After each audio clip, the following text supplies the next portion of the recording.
Chris Holcomb from the 11 Alive Storm Trackers with the latest on Hurricane Laura bearing down on the Gulf Coast. This is based on the 8 p.m. advisory on Wednesday night. Laura is getting stronger, 150-mile-an-hour winds. That's a Category 4 storm. It's expected to make impact tonight and landfall as a Category 4 storm.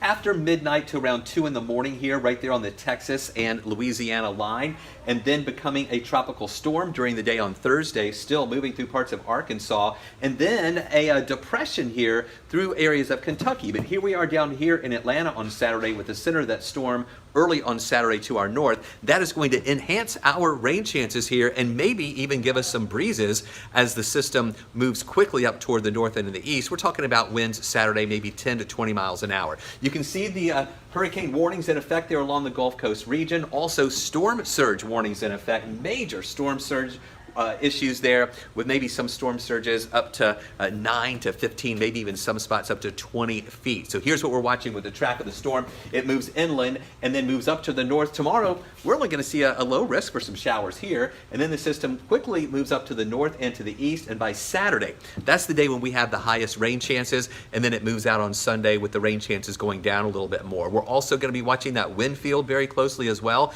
Those hurricane force winds along the Gulf Coast tonight. And then watch what happens as the system moves over toward the north and to the east of us on Friday. The blue colors here indicating some breezes around 10 miles an hour. And then as we go into afternoon on Saturday, a little yellow showing up here with some winds of 10 to 20 miles an hour.